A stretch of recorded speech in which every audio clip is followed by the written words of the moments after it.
pessoas que não podem receber por testamento, para proteger o testador e assegurar que o testamento está sendo feito de forma livre, está sendo feito de forma sem coação, sem maiores problemas. Ou que ninguém colocou, sem autorização do testador, uma disposição lá que ele não queria que fosse feita, né? Então, em algumas situações, o testador pode pedir que alguém escreva um testamento para ele. Quando o testador, por exemplo, ele sabe, mas ele não pode escrever. Ele está impossibilitado de escrever por alguma forma. Está acamado, está muito fraco, não consegue pegar lápis e papel, não consegue escrever, ele pode pedir que alguém escreva um testamento por ele. Essa pessoa que escreveu o testamento, a gente fala de escrever a rogo o testamento, essa pessoa não pode ser beneficiada naquele testamento que ela escreveu a rogo. Ela pode ser beneficiada em qualquer outro testamento do mundo, menos naquele que ele escreveu. Por quê? Para evitar que essa pessoa muito esperta, na hora de fazer o testamento a pedido do testador, coloque lá uma disposição em seu próprio favor, né? Disposição essa que o testador não queria fazer. Você confia no ser humano? Também não. Né? Da mesma forma, testemunha do testamento não pode ser beneficiada naquele testamento que ela está testemunhando. Tudo bem? Inclusive, já vi um caso desse. O sujeito queria beneficiar o próprio filho e colocou o filho como testemunha do testamento. Não pode. Não pode. A disposição foi livre, foi desimpedida, no caso até foi. Mas a lei proíbe. A lei proíbe por quê? Para evitar situações em que a vontade não é livre e desimpedida. Eu quero beneficiar meu filho. Posso. Vou ter que arranjar alguém que seja testemunha que não seja meu filho. E a gente vai conversar daqui a pouco sobre o problema das testemunhas. Existem problemas com testemunhas de testamento e a gente vai conversar sobre esse problema daqui a pouco. Rafael, uma dúvida. Além das testemunhas, quem escreve a rogo também tem que apresentar mais 2 ou as 3 são suficientes? Como assim? É porque quando assina rogo, você tem que colocar duas testemunhas. A questão é, as testemunhas que assinam já, normalmente, são suficientes para suprir o arrogo ou tem que ter, caso, 3 mais 2 do arrogo? Não. Tem que ter as 2 testemunhas, mais a da pessoa que escreveu a rogo, entendeu? Só mais 1. Exatamente. Exatamente. Não, mas quando você assina A rogo... dúvida dela é quem não é analfabeta. Não, exato. Mas aí eu não preciso de outras testemunhas especificamente para isso. Exatamente. A gente vai falar melhor sobre isso em instantes. Também, tabeliando, né? Deus mesmo. Não pode ser beneficiado do testamento que você redigiu, nem o escrivão, nem o comandante militar, no caso de testamento militar, testamento aeronáutico, testamento marítimo, que a gente vai conversar em instantes. E aí, por fim, essas situações são meio óbvias, né? Não podem ser beneficiadas justamente para não interferir na manifestação de última vontade, na declaração de última vontade. E aí, por fim, eu não posso beneficiar meu ou minha amante, se eu for casado, né? Se eu não for casado, não faz sentido falar em amante. Aqui eu estou falando de concubinato, eu não estou falando de união estável, porque companheira ou companheiro claramente pode receber por testamento, nada impede. Aqui eu estou falando de quê? De concubinato.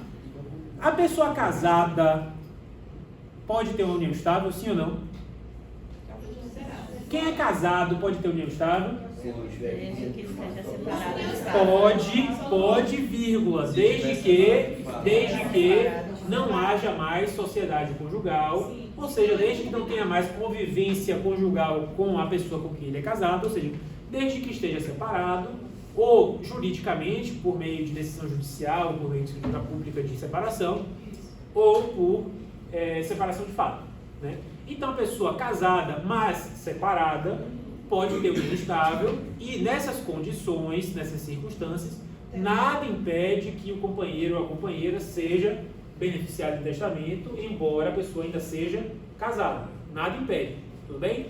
Qual é o problema? O problema é o sujeito que é casado, vive uma relação paralela, sem estar separado, ou seja, ainda vive em sociedade conjugal, ainda tem convivência marital com ainda vive com o seu cônjuge e, apesar disso, mantém uma relação paralela que, nesse caso, a lei proíbe que seja reconhecida como união estável Nesse caso, a gente está falando de concubinato. E eu sempre digo isso nas minhas aulas, tanto de família quanto de sucessões, vocês vão saber o que eu vou falar. Como já dizia a lamentavelmente falecida grande poetisa da música brasileira, Marília Mendonça, amante não tem lá, amante nunca vai casar. Por quê? Porque o Código Civil brasileiro, a lei como um todo, não só a lei como o judiciário também, são muito refratários a qualquer direito reconhecido ao concubinato. Qualquer tipo de direito reconhecido ao concubinato, existe uma oposição significativa, tanto da lei quanto do judiciário. É por isso que eu não posso fazer doação para o amante, o artigo 550, se não me engano, proíbe doação para o amante, e o artigo 1801, inciso 3, proíbe que seja feita disposição testamentária em favor do ou da amante. Tudo bem? É porque é filho. Ponto e vírgula. Ponto e vírgula, a gente vai conversar sobre isso. Ponto e vírgula, a gente vai conversar sobre isso em instantes. O que a gente precisa saber agora chega o sujeito no escritório de vocês, é assim, ó, sou casado, muito bem casado, tenho meus filhos como meu cônjuge, minha esposa, meu marido, mas tenho há 20 anos essa pessoa aqui que é minha parceira e tal, divido a história, e quando eu morrer eu não quero que essa pessoa fique desamparada. Ela vai ter direito previdenciário? Não. Mas não mais. O Supremo Tribunal Federal recentemente falou, sinto muito, mas acabou a farra.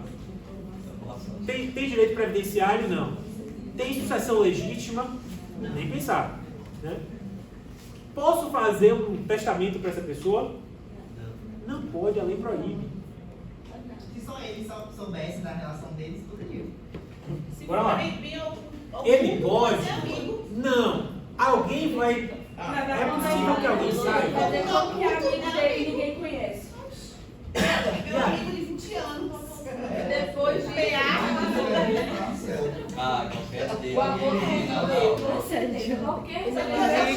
Como é que a amiga há 20 anos e eu não conheço? Seu filho não conhece. Então, o problema é, a gente pode tentar encontrar estratégias para burlar a lei. Eu não recomendo, porque eu sou um estrito cumpridor do que a lei diz, e a lei diz que não pode. Mas na profissão, a gente pode encontrar estratégias para satisfazer o planejamento sucessório do nosso cliente. A gente pode tentar, mas vocês têm que saber, e isso é uma informação que é necessária para que o cliente de vocês saiba que, a lei proíbe. Você pode tentar fazer, você pode, mas isso pode ser impugnado judicialmente, o que vai atrasar todo o processo, causar um tumulto e, no final das contas, a disposição ser declarada nula. Porque qualquer uma dessas hipóteses aqui é de nulidade, tá? Não estou falando de mera anulabilidade. Estou falando de nulidade. Então, a qualquer tempo não, porque existe a regra específica de invalidades testamentárias, que a gente vai conversar melhor sobre isso no momento específico, que foge à regra geral das invalidades do negócio jurídico, mas é coisa séria. Então, é algo que vocês precisam saber. Por quê? Porque o cliente de vocês precisa saber que o que ele quer pode gerar um tumulto que ele pode tentar resolver de outra forma que não seja pelo testamento.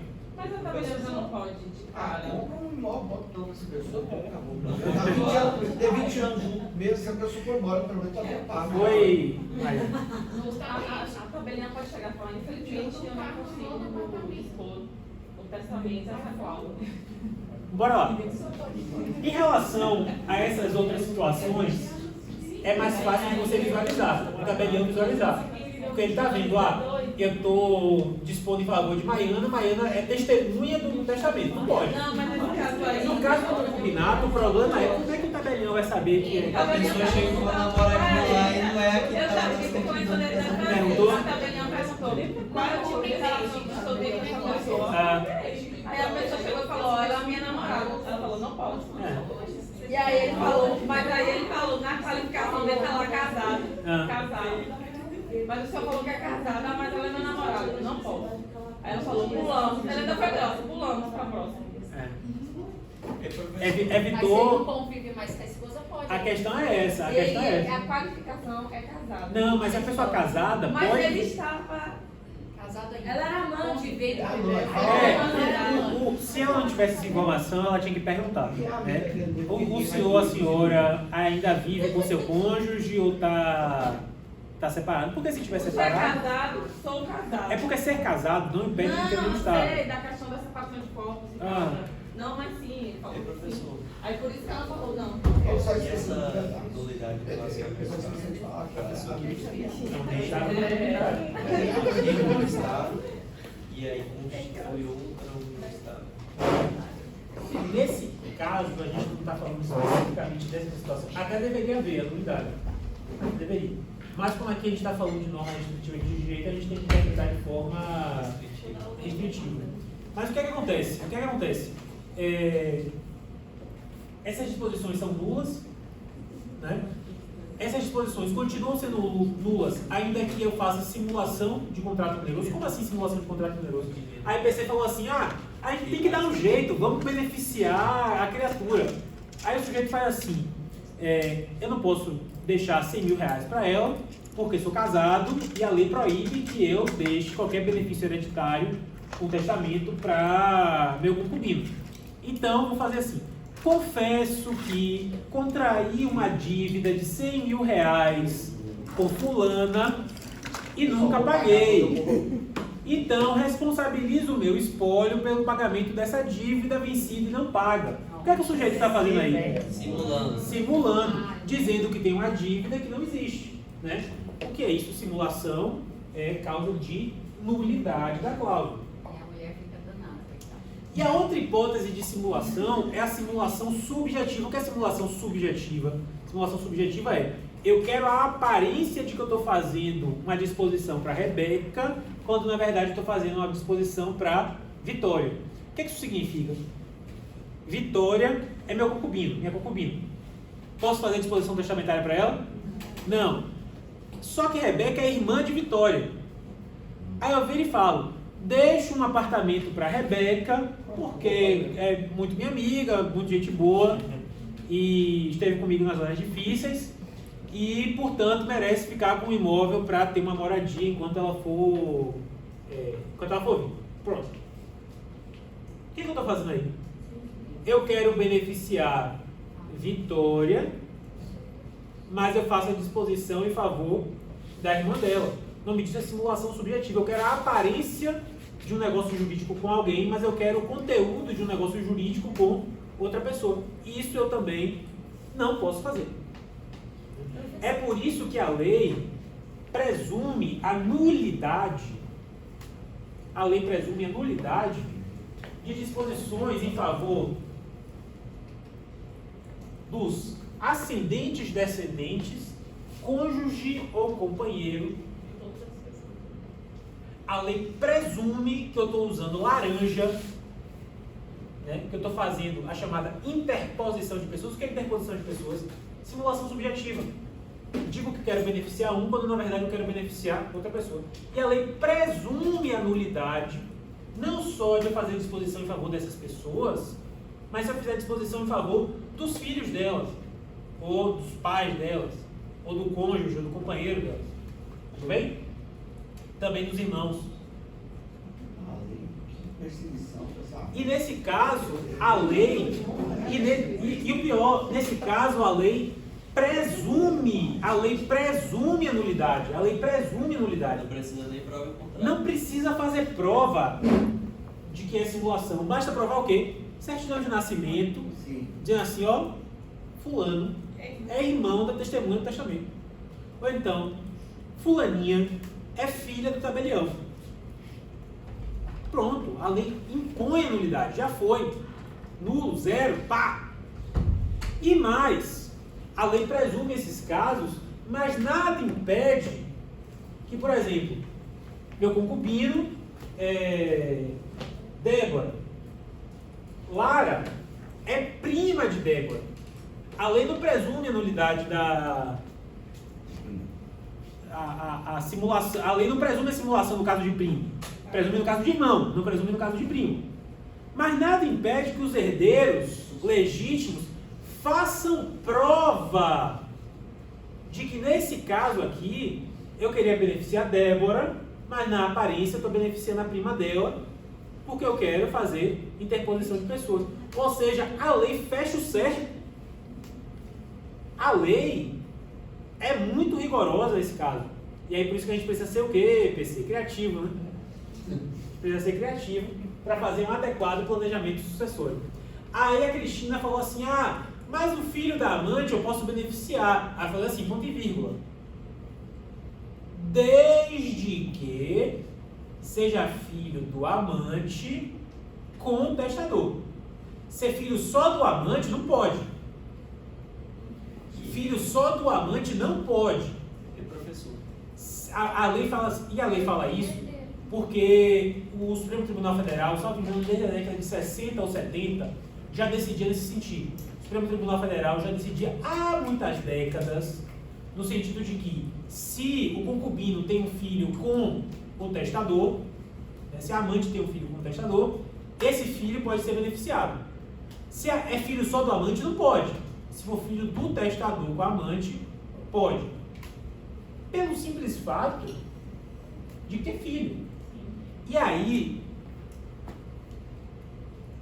esse dispositivo do Código Civil de 2002, que positivou o que o Supremo Tribunal Federal já dizia, ele diz menos do que deveria dizer e é desnecessário porque diz o que não precisava dizer.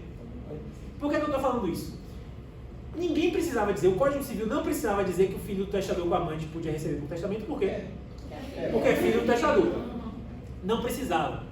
E mais, o Código fala expressamente assim, o filho do testador com o concubino pode receber. Beleza, e se for filho do testador com a testemunha? Também pode receber, pô. É filho. E nada impede que eu tenha um filho com a testemunha do meu testamento.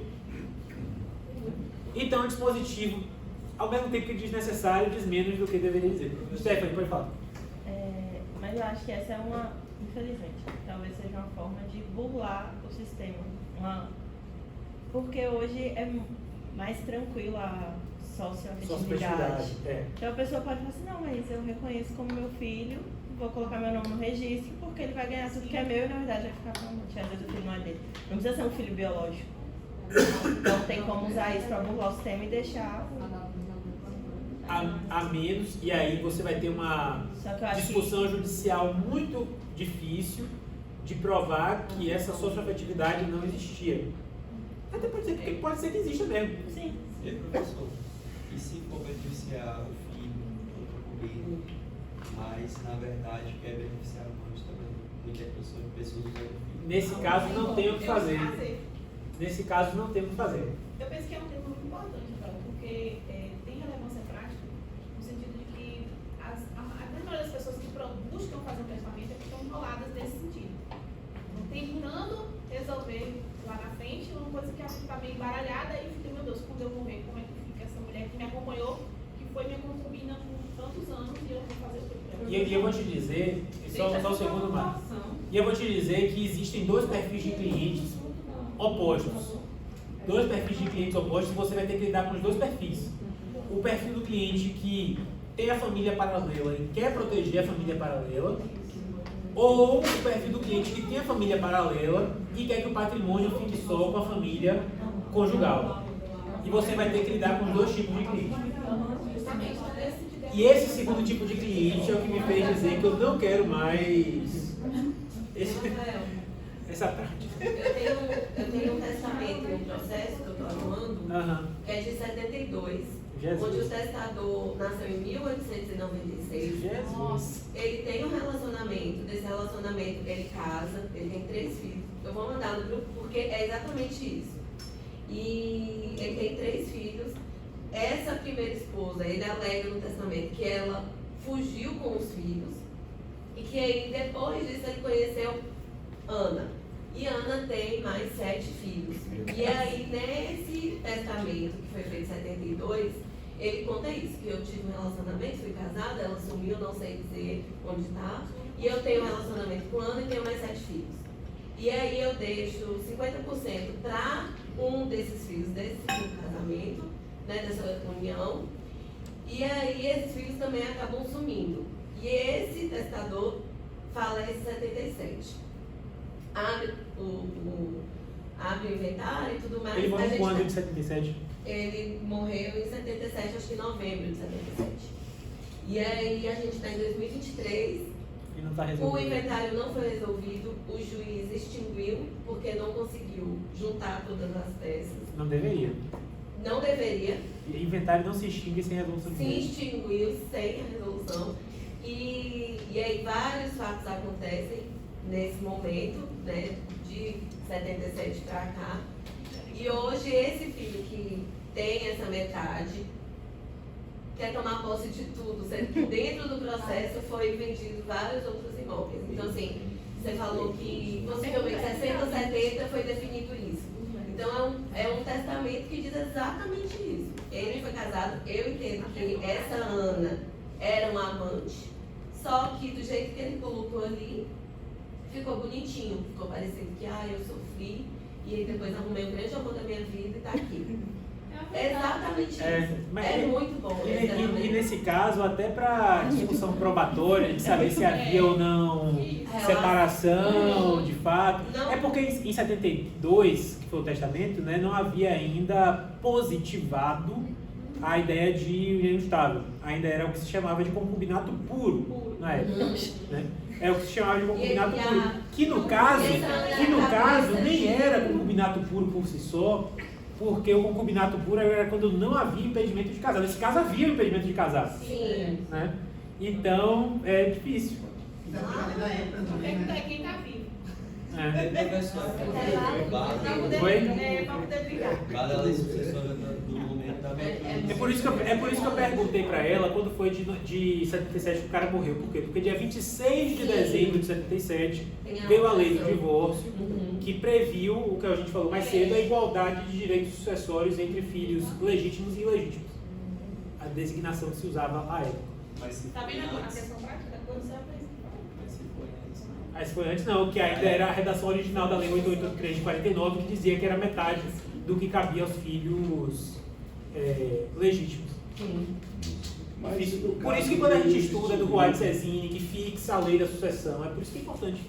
No caso, professor, o juiz extinguiu o processo. E aí? Não deveria. O inventário não se extingue sem resolução de mérito. Eu recorreria da sentença de extinção.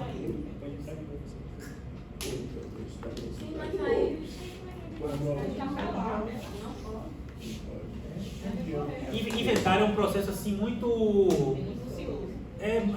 Por isso que a gente vai fazer o curso de inventário na segunda metade do O ano. inventário judicial é a coisa mais horrível que se tem, porque as pessoas. Porque ele é aberto em 77, está em 2023 e você ainda não recebeu os honorários. Não, mas eu sou uma jovem, eu não sou desse tempo. Chegou a prova pronta, Pessoal, vou dar um intervalo agora e a gente volta em 10 minutos, tá?